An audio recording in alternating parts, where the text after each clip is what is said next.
Radio Madhuban सुनने वाले सभी श्रोताओं को संदीप त्रिवेदी का प्यार भरा नमस्कार। श्रोताओं, आज आप सब जानते हैं एक विशेष दिन है और ये एक ऐसा दिन है जो हमारे देश में बहुत ही सम्मान और आदर के साथ मनाया जाता है। हमारे पूर्व, अभूतपूर्व क्या कहें, और हमारे देश के द्वितीय राष्ट्रपति डॉक्टर सर्वपल्ली राधाकृष्णन के जन्म दिवस के अवसर पर आज के दिन को शिक्षक दिवस के रूप में मनाया जाता है। श्रोताओं, आप सब जानते हैं कि हम सब के जीवन में चाहे कोई भी व्यक्ति हो, शिक्षा, शिक्षण और शिक्षक का कितना महत्व है। कहने का मतलब यह है कि हमें कहीं से भी कुछ भी सीखने को मिलता है तो वो शिक्षा है, और जो भी हमें सिखा दे वही हमारा शिक्षक है। इसीलिए हमारे यहाँ एक शिक्षक का, एक गुरु का दर्जा भगवान से भी बड़ा माना गया है। आपने सुना होगा सबने, बहुत ही प्रसिद्ध एक दोहा है कि गुरु गोविंद दोऊ खड़े, गुरु गोविंद दोऊ खड़े काके लागू पाए, गुरु गोविंद दोऊ खड़े काके लागू पाए, बलिहारी गुरु आपने गोविंद दियो बताए। तो आज रेडियो मधुबन भी अपने इस प्रोग्राम के माध्यम से, जिसका नाम है मन की आंखों से, और ये प्रोग्राम विशेष तौर पर दिव्यांग साथियों के जज्बे की कहानियों को प्रस्तुत करता है। ऐसे साथियों को आप सबके सामने लेकर के आता है जिन्होंने किसी न किसी शारीरिक चुनौती के बावजूद समाज में अपना एक अलग स्थान बनाया है। तो आज रेडियो मधुबन ने यह सोचा कि क्यों ना आज के इस प्रोग्राम में हम ऐसे ही कुछ शिक्षकों से बात करें, उनके मन की बात को जानें, आज के इस दिन को लेकर के, शिक्षा में हो रहे नवाचारों को लेकर के, और वर्तमान में जो परिवर्तन आ रहे हैं उन सब को लेकर के हमारा जो दिव्यांग वर्ग है और उसमें भी जो शिक्षक वर्ग है वो क्या सोचता है। तो स्वागत कीजिए आप सब। आज हमारे बीच में जोधपुर राजस्थान से संस्कृत विषय के अध्यापक श्री अक्षय सुराणा जी मौजूद हैं, और अहमदाबाद गुजरात से कॉलेज में प्रोफेसर के पद पर कार्यरत श्रीमान दीपक भाई शाबरिया जी हमारे साथ, जो कि इतिहास के प्रोफेसर हैं। तो आप दोनों का रेडियो मधुबन पर बहुत बहुत स्वागत है, दीपक सर और अक्षय भाई। धन्यवाद संदीप जी। जी धन्यवाद संदीप जी। जी, तो सबसे पहले अक्षय भाई आपसे जानना चाहूंगा, आप एक विद्यालय में शिक्षक हैं, तो आज के दिन का आपके लिए क्या महत्व है? जी, सर्वप्रथम तो रेडियो मधुबन के सभी श्रोताओं को नमस्कार। मैं अक्षय सुराणा, जोधपुर राजस्थान से आप सभी को शिक्षक दिवस की हार्दिक शुभकामनाएं। जी संदीप जी, जैसा कि आपने कहा, आज के दिवस का मेरे लिए क्या महत्व है। शिक्षक दिवस का प्रत्येक शिक्षक के लिए, और यूं मैं कहूं तो प्रत्येक विद्यार्थी के लिए विशेष महत्व है। मैं अपने आप को एक विद्यार्थी के रूप में ही स्वीकार करता हूं और जीवन पर्यंत विद्यार्थी ही बना रहना चाहता हूं, क्योंकि मैं ऐसा मानता हूं कि सीखने की प्रक्रिया निरंतर चलती रहनी चाहिए। जी, हम जहां से भी जो कुछ भी सीख सकें, हमें निरंतर सीखते रहना चाहिए। तो शिक्षक दिवस का मेरे लिए और हम सभी के लिए विशेष महत्व है। और आज के दिवस को, जैसा कि आपने बताया, हम हमारे पूर्व राष्ट्रपति श्री सर्वपल्ली राधाकृष्णन जी की स्मृति में मनाते हैं आज राष्ट्रीय शिक्षक दिवस के रूप में। और संयोग है कि 5 अक्टूबर को ही विश्व शिक्षक दिवस के रूप में भी मनाया जाता है। जी संदीप जी। जी, बहुत धन्यवाद अक्षय भाई। श्रोताओं, अक्षय भाई पूर्ण रूप से दृष्टिबाधित हैं और इन्होंने अपने विद्यार्थी जीवन में भी, और आज जब ये राजकीय सेवा में हैं, तो अपनी योग्यता का लोहा हर जगह मनवाया है। और जहां तक मुझे ध्यान है अक्षय भाई, आप गोल्ड मेडलिस्ट भी रहे हैं। जी संदीप जी, बिल्कुल ठीक कहा आपने। तो मैं इस विषय में थोड़ा सा प्रकाश डालना चाहूंगा। जी मेरी विद्यालयी शिक्षा नेत्रहीन विकास संस्थान जोधपुर में आरंभ से हुई, कक्षा 12 तक। जी और मैंने कक्षा 10 में 80% अंक प्राप्त किए थे। तो उस उपलब्धि के लिए मुझे जिला प्रशासन जोधपुर के द्वारा प्रशस्ति पत्र प्रदान कर सम्मानित किया गया था। बहुत खूब। तो जी यहीं से कुछ उपलब्धियों की शुरुआत हुई और तत्पश्चात मैंने कक्षा 12 में 78% मार्क्स हासिल किए। क्या बात है। जी उसके पश्चात बीए बीएड किया और तत्पश्चात निश्चय किया कि संस्कृत विषय में मास्टर्स करना है। जी यह निश्चय करना भी बड़ा चुनौतीपूर्ण था, क्योंकि बहुत से ऐसे लोगों ने सजेस्ट किया था कि संस्कृत विषय की शिक्षण सामग्री सुलभता से उपलब्ध नहीं होगी। जैसे हम दृष्टिबाधित हैं तो रिकॉर्डिंग भी प्राप्त नहीं होगी। लेकिन मैंने उस चुनौती को स्वीकार किया। चूंकि मेरा इंटरेस्ट, मेरी रुचि संस्कृत विषय में थी, तो मैंने यह दृढ़ निश्चय किया कि एमए करना है तो संस्कृत विषय में ही करना है। और जब एमए अंतिम वर्ष का, स्नातकोत्तर अंतिम वर्ष का परिणाम आया, तो जिन लोगों ने मुझे यह कहा था कि किसी अन्य विषय में एमए कर लो, उन सभी को भी बहुत खुशी हुई कि मैंने संपूर्ण विश्वविद्यालय में टॉप किया था। एमए गोल्ड मेडलिस्ट था मैं। बहुत जोधपुर विश्वविद्यालय, जय नारायण व्यास विश्वविद्यालय, जी मास्टर्स ऑफ आर्ट्स संस्कृत की परीक्षा में 2015 में। अरे वाह, बहुत खूब अक्षय भाई। सचमुच ये जो हमारे इस कार्यक्रम का नाम है मन की आंखों से, आपने अपनी बातों से इस बात को पूरी तरह से चरितार्थ कर दिया। दीपक सर बोलिए। एक बार पुनः आपका स्वागत करता हूँ। और चूंकि आप थोड़ा सा ऐसा माना जाता है कि कॉलेज के जो बच्चे होते हैं वो ज्यादा समझदार होते हैं, ज्यादा विकसित होते हैं, लेकिन फिर भी सर मैं सीधा आपसे यही पूछना चाहूंगा कि फिर भी विद्यालय जीवन को ज्यादा सम्मान की दृष्टि से देखा जाता है बनिस्बत कॉलेज लाइफ के, तो क्या कारण देखते हैं आप सर? नहीं, वो तो क्योंकि बेस ही विद्यालय है। और कॉलेज में क्या होता है कि जो नाता एक शिक्षक और विद्यार्थी के बीच में होता है, वही नाता एक प्रोफेसर और विद्यार्थी के बीच में नहीं बन पाता कई बार। जी क्योंकि जो समझदार विद्यार्थी बन जाते हैं कॉलेज में, जी तो फिर वो अपनी तरह से प्रोफेसर के साथ अपने संबंध स्थापित करते हैं। पर विद्यालयों में क्या होता है कि विद्यार्थी पूरी तरह से अपनी शिक्षक में आस्था रखते हैं कि भाई मेरा जो कुछ है वो यही है। तो यह मुझे डिफरेंस लगता है दोनों में। जी तो श्रोताओं, मैं आपको बताऊं, दीपक सर भी पूर्ण रूप से दृष्टिबाधित हैं। तो दीपक सर, आपने मतलब क्या शुरू से ये तय कर रखा था कि कॉलेज प्रोफेसर ही बनना है, या ये भी कोई अकस्मात हुआ? ये थोड़ा सा बताया। नहीं, जब से मेरी समझ आई कि क्योंकि क्या था कि जब मैं जिस वक्त पढ़ रहा था, उस वक्त कम से कम गुजरात में और कोई स्कोप ही नहीं थे। 2 फील्ड थे, या तो आप टीचर बनो, यानी कि प्राइमरी से लेकर कॉलेज तक, या फिर आप फिजियोथेरापिस्ट बनिए। यही 2 फील्ड थे। तो मेरा जो शरीर है उसमें तो मैं फिजियोथेरापिस्ट नहीं बन सकता, क्योंकि बहुत कमजोर शरीर वाला हूँ। तो मेरे लिए तो एक ही मार्ग बाकी था। तो जब से समझ आया था, ज्यादा तो मान लीजिए कि हायर सेकेंडरी में ये समझ पनपती है हमारी कि हमें क्या बनना है आगे जाके। हाई स्कूल में पनपती है, पर हाई स्कूल में क्या होता है कि ड्रीम जैसा होता है कि ये बनेंगे जी। पर हायर सेकेंडरी में करीब करीब तय करते हैं कि अब यही बनना है हमें। तो तब यह इच्छा थी कि मैं प्राध्यापक बनूंगा। जी।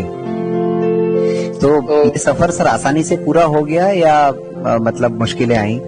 नहीं, नौकरी के बारे में मैं कहूँ कि मेरा बहुत आसानी से सफर हो गया। मान लीजिए कि मेरे एमए के पेपर चल रहे थे। एमए में हमारे यहाँ 4 पेपर होते हैं पार्ट 2 में जी। तो 4 पेपर के बीच में 6 दिन का अवकाश था 2 पेपरों के बीच में, और तभी मेरा इंटरव्यू आया स्कूल का जी। तो मैं गवर्नमेंट हाई स्कूल में टीचर बन गया जी। और हमारे एक प्रावधान था कि जो गवर्नमेंट हाई स्कूल में टीचर हैं जी, और उनके पास प्रोफेसर का क्वालिफिकेशन है जी तो वो एक फॉर्म भरे ताकि उनके आधार पर उनको गवर्नमेंट कॉलेज में मिल सकता है। तो मैं वो फॉर्म भरा और मैं उसमें भी बहुत आसानी से गवर्नमेंट कॉलेज में आ गया।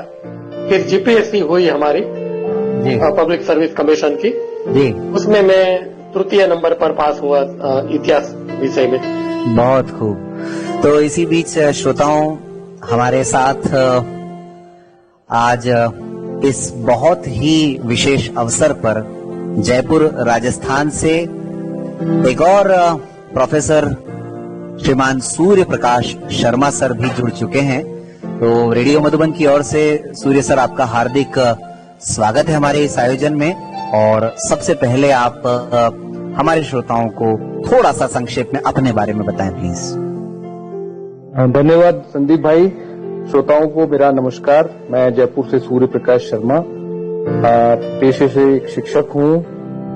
राजकीय महाविद्यालय कालाडेरा, जो कि जयपुर से लगभग 40 किलोमीटर दूर एक ग्रामीण अंचल का महाविद्यालय है, वहां पर वर्तमान में मैं राजनीति विज्ञान पढ़ाता हूँ।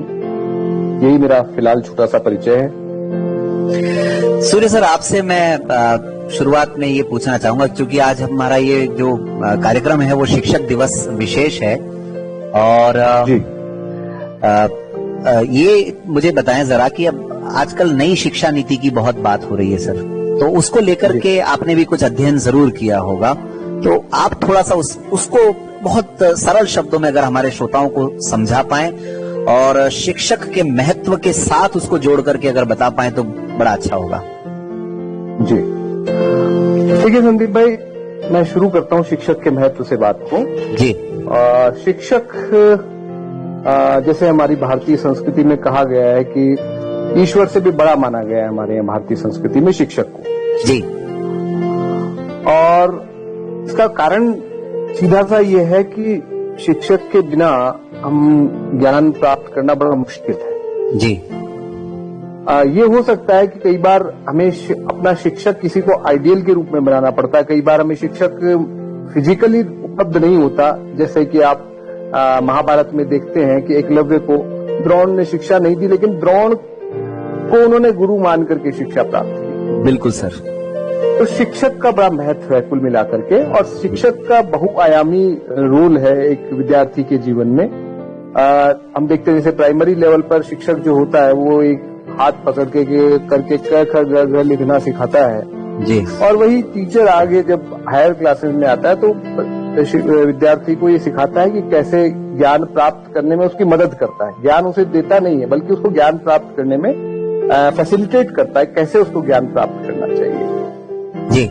तो शिक्षक बहुआयामी भूमिका है विद्यार्थी के जीवन में, और मैं तो ये मानता हूँ कि सच्चा शिक्षक भी एक विद्यार्थी ही होता है। बिल्कुल सर, बिल्कुल। उसको हमेशा विद्यार्थी बने रहना चाहिए। जी।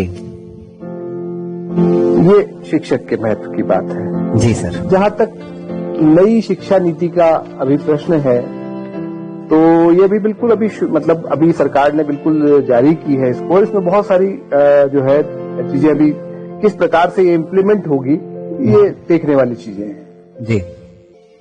इसको लेकर के जो कुछ चर्चाएं आपने सुनी हैं या चल रही हैं, उस पर आप कोई टिप्पणी करना चाहेंगे सर? न, मैं यही कह रहा हूँ कि अभी क्योंकि ये सिर्फ एक ड्राफ्ट, अभी मतलब फाइनल ड्राफ्ट आ गया है, अब तो मतलब ड्राफ्ट नहीं कहेंगे इसको, अभी अंतिम रूप में आ गया है ये जी। और इसको अभी मतलब अभी शुरुआती दौर पे है, अभी कुछ बहुत ज्यादा कमेंट कुछ कर पाने की स्थिति में नहीं होगी, उसको पढ़ रहे हैं हम लोग। इसके बाद समझने के बाद ही कुछ इस पर कह पाएंगे बेहतर। जी। तो एक सर प्रश्न मेरा ये है कि कॉलेज में हालांकि हम मानते हैं कि बच्चे बहुत समझदार होते हैं, लेकिन आपको बीइंग विजुअली इम्पेयर्ड कहीं कोई ऐसी असुविधा महसूस होती है कि शायद आप दृष्टिवान होते तो ज्यादा अच्छा कर पाते, ऐसा कभी लगता है आपको? देखिए क्या होता है कि जो एक सिस्टम बना हुआ है विद्यार्थी के पढ़ने का, जी। सामान्यतः विद्यार्थियों को आदत है बोर्ड से देख करके पढ़ने की। Yes sir. और ये एक साधारण मतलब शिक्षण मनोविज्ञान भी ये कहता है कि जिस चीज को हम सुन और देख लेते हैं वो ज्यादा अच्छे से हमारे दिमाग में बैठती है। जी। उनके साथ देख भी लें अगर, जी तो वो दिमाग में बैठ जाती है। जी तो उसको लेकर के थोड़ा सा ये बिल्कुल मन में रहता है कि अगर बोर्ड का उपयोग भी कर पाते साथ में जी तो शायद बच्चों को ज्यादा सुविधा मिलती है उससे। हालांकि उसका विकल्प देने की कोशिश करते हैं, बताते हैं, सारी चीजें हैं, लेकिन निश्चित रूप से उसका विकल्प बोर्ड का विकल्प नहीं हो सकता कोई।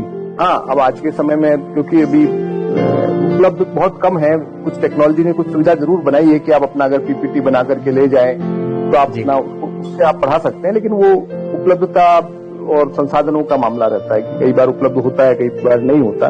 तो निश्चित रूप से उसमें बच्चों का फीडबैक ज्यादा बेहतर होता है जब हम बोर्ड का इस्तेमाल करते हैं या पीपीटी का इस्तेमाल करते हैं, तो बच्चों का जुड़ाव कंपैरेटिवली ज्यादा होता है, निश्चित रूप से, इसमें तो कोई शक नहीं। जी, बहुत खूब sir, thank you. Deepak sir, एक मेरा आपसे प्रश्न है, चूंकि आप इतिहास के प्रोफेसर हैं और तुलनात्मक दृष्टि से आप विश्व में जो शिक्षक की स्थिति है और भारत में आपने जो महसूस किया है, तो आप दोनों में क्या अंतर पाते हैं कि भारत में शिक्षक की स्थिति कैसी है अगर विश्व स्तर पर इसको देखा जाए, चाहे वो अगर आप जीविकोपार्जन के रूप में देखें या फिर शिक्षक की एक जो समाज में जो रेपुटेशन है उसको लेकर के देखें, तो जरा आप ये बताएं प्लीज। विश्व में शिक्षक की स्थिति तो एक अलग बात है, पर भारत में जो शिक्षक की स्थिति उसमें सबसे बड़ी बात यह है, अभी तो मुझे पूरे देश का तो मालूम नहीं, पर जो गुजरात में जो स्थिति है कि पढ़ाई की जगह बाकी काम बहुत बढ़ गए हैं। उन पर जो बोझ कहते हैं, पढ़ाई कम करनी, यानी कि पढ़वाना कम होता है और इसके अलावा डॉक्यूमेंटेशन वो काम सब बहुत बढ़ गए हैं। दूसरी बात कि पहले से मैं देखता हूं कि काफी वर्षों से शिक्षक को जितनी स्वतंत्रता मिलनी चाहिए अपने करिकुलम को सेट करने के लिए और ये सब करने के लिए, उसमें उसको जरा भी स्वतंत्रता नहीं मिलती। जो यूनिवर्सिटी तय कर देता है वही उनको पढ़वाना होता है। मेरे ख्याल से कम कॉलेज कक्षा तक तो उसमें तो यह स्वतंत्रता होनी चाहिए प्राध्यापक को। तभी कंपटीशन बनेगी दो प्राध्यापकों के बीच में कि कौन अच्छा कोर्स लेकर आता है। तो हमने एक ही केंद्रीकरण कर दिया सभी जगह कि भाई एक ही जगह से कोर्स तय हो। या विद्यालय में भी मैं तो ये मानता हूँ कि राज्य परीक्षा बोर्ड जो बना देता है पुस्तक, उसी को पढ़वाने का आदेश हो जाता है। इसकी बजाय मैं तो ये मानता हूँ कि कुछ वो क्लस्टर बनाए जाए स्कूलों के और वो अपनी तरह से अपना करिकुलम सेट करे तो बहुत ही अच्छा रहेगा। तो स्वतंत्रता नहीं है टीचर को, नंबर एक, और दो शिक्षा के बजाय अन्य कार्यविधि में उनका टाइम बहुत वेस्ट किया जाता है यहाँ पर, तो कम से कम गुजरात में। जी। तो अक्षय भाई, समय तो बहुत ज्यादा नहीं है, लेकिन फिर भी एक प्रश्न आपसे पूछना चाहता हूं मैं। आप दृष्टिबाधित हैं, आप संस्कृत विषय के प्राध्यापक हैं, लेकिन कभी आपको, चूंकि आज शिक्षक दिवस भी है और आज के दिन विद्यार्थियों से जुड़ाव बड़ा महत्वपूर्ण होता है, कभी आपको ऐसा लगता है कि दृष्टिबाधित होने की वजह से बच्चों का जो जुड़ाव है, आपके जो सहकर्मी है, दृष्टिवान साथी हैं, उनके प्रति थोड़ा ज्यादा है, आपके प्रति कम है? कभी आपको ऐसा किसी तरह का मलाल रहता है? अक्षय भाई, थोड़ा सा इसको अगर समझा पाए तो बड़ा अच्छा होगा। जी संदीप जी, दृष्टिवान शिक्षकों की अपेक्षा मेरे साथ बच्चों का जुड़ाव, इसमें मुझे कोई कमी प्रतीत नहीं होती। जी। जैसा कि सूर्य सर ने कहा, जब हम शिक्षण कार्य करते हैं तब हम ब्लैक बोर्ड का सहारा नहीं ले पाते, तो उससे बच्चों का जो इंटरेक्शन है, बच्चों का जुड़ाव है, उसमें कुछ कमी निश्चित रूप से प्रतीत होती है, इसमें कोई शक की बात नहीं। बिल्कुल जी, थैंक यू अक्षय भाई। सूर्य सर, चलते चलते एक प्रश्न आपसे भी पूछना चाहूंगा मैं। अभी कोविड-19 के दौर में ऑनलाइन एजुकेशन आपने देखा, हम सब ने देखा, आप क्या मानते हैं कि इसका विद्यार्थियों पर कितना असर हुआ और भविष्य में आगे चल करके इसके क्या परिणाम आने वाले हैं सर? देखिए, ऑनलाइन शिक्षा जो है वो इस समय की जरूरत थी, इसलिए इसको अपनाया गया जी, और हम इसको बिल्कुल खारिज तो नहीं कर सकते जी। इसका महत्व है, लेकिन पूरी तरह केवल ऑनलाइन शिक्षा से काम नहीं चल सकता। क्लासरूम टीचिंग का को मतलब ये सब्स्टिट्यूट नहीं है, उसका मददगार तो हो सकता है, लेकिन उसका सब्स्टिट्यूट नहीं हो सकता। मैं मानता हूँ। कुल मिलाकर के ये है कि क्लासरूम टीचिंग का कोई मुकाबला नहीं हो सकता, चाहे कितना ही ऑनलाइन एजुकेशन हो जाए। दीपक सर, कभी आपके स्टाफ साथियों से समायोजन में, क्योंकि बड़ा स्टाफ होता है कॉलेज में, तो कभी समायोजन में कहीं कोई दिक्कत महसूस होती है आपको? नहीं, हमारे यहाँ क्या है कि सब्जेक्ट वाइज डिपार्टमेंट अलग हो गए हैं जी। तो हिस्ट्री का डिपार्टमेंट ही अलग है, तो उसमें तो 3 ही लोग हैं हम जी। तो कोई प्रॉब्लम उसमें तो नहीं आता। उल्टा वैसे मैं सीनियर हूँ सभी में, तो मुझे तो बिल्कुल प्रॉब्लम नहीं आता। मेरा पूरा सम्मान वो लोग रखते हैं, मैं जो बोलता हूँ वो कर देते हैं, तो वो कोई प्रॉब्लम नहीं होती। तो डिसीजन मेकिंग वगैरह में सब जगह आपको पूछा जाता है सर पूरी तरह से? हाँ बिल्कुल, डिपार्टमेंट जो होता है वो उसमें तो मेरी राय ली जाती है। बहुत खूब। मैंने कहा वैसे मैं सीनियर हूँ तो हेड ऑफ डिपार्टमेंट बन सकता हूँ, पर मैंने वो ट्वीट किया है। बहुत खूब। चलते चलते दीपक सर आपसे ही शुरू कर लेते हैं। हमारे सुनने वाले सभी श्रोताओं को, चाहे वो दिव्यांग हो या फिर कम्युनिटी रेडियो को सुनने वाले हमारे आसपास के श्रोताओं, सभी को आप क्या संदेश देना चाहेंगे आज के इस विशेष दिन पर? मैं तो बहुत वर्षों से एक ही संदेश देता हूँ सभी को कि जब भी आप पढ़ाई करो तब पहले एक बार टेक्स्ट बुक का उपयोग करो, गाइड बिल्कुल ना छुओ। हाँ, एक बार टेक्स्ट बुक पूरी हो जाए पूरी या पूरी समाप्त हो जाए, इसके बाद जरूरत पड़े तो गाइड, क्योंकि गाइड जो प्रॉब्लम करती है कि उसमें शिक्षा नहीं मिलती, उसमें जो टेक्स्ट बुक में जो समझाया जाता है वो गाइड आपको नहीं दे सकती। और गाइड का इस्तेमाल इतना ज्यादा बढ़ गया है कि विद्यार्थी सचमुच में विकास उसका नहीं हो पाता। और इसके साथ साथ इतर वांचन भी बहुत ही कम हो गया है कि सभी विद्यार्थियों को कुछ ना कुछ साइड में अपने अभ्यासक्रम के अलावा भी उसकी रुचि में जो भी हो, कविता हो, गद्य हो, कुछ भी आध्यात्मिक हो, पढ़ना चाहिए उसके साथ जी। तभी उसका सही मायनों में विकास हो पाएगा एक विद्यार्थी के रूप में। बहुत बहुत धन्यवाद। अक्षय भाई, आप क्या संदेश देना चाहेंगे? जी, मैं संस्कृत की एक पंक्ति कोट करूंगा जी। उद्यमेन ही सिद्ध्यन्ति कार्याणि न मनोरथैः जी, न ही सुप्तस्य सिंहस्य प्रविशन्ति मुखे मृगा। बहुत खूब जी। तात्पर्य यह है कि परिश्रम से ही हमारे कार्य सिद्ध होते हैं, केवल मन में इच्छा कर लेने से नहीं। जिस प्रकार सोए हुए शेर के मुख में पशु आकर के प्रवेश नहीं करते। जी जी जी। तो सूर्य सर, अब चूंकि आखिर में आप आज के इस दिवस को याद करते हुए सभी सुनने वालों को क्या संदेश देना चाहेंगे सर, जिससे समाज में कुछ परिवर्तन लाने की और हम लोग अग्रसर हो सके? मेरा संदेश एक तो शिक्षकों के लिए भी है जी। शिक्षक अपनी जो भूमिका है उसको पहचान करके उसके अनुरूप अपने आप को ढालें, मतलब उस उच्च पद, जो सम्मान जो मिला हुआ है समाज में, उस समाज के अनुरूप अपने आप को बनाएं जी। क्योंकि मुझे लगता है कि आजकल कुछ कमी मुझे भी नजर आती है। एक चीज तो ये, जहां तक विद्यार्थियों का प्रश्न है, तो विद्यार्थियों को मैं कहता हूं कि वो अपना क, ख और ग समझें। क माने अपनी कमजोरियां क्या है उनको ठीक करें, क्या बात, ख माने खूबियां क्या उनको निखारें, और ग माने गलतियां उन्होंने क्या की हैं उन गलतियों को सुधारें।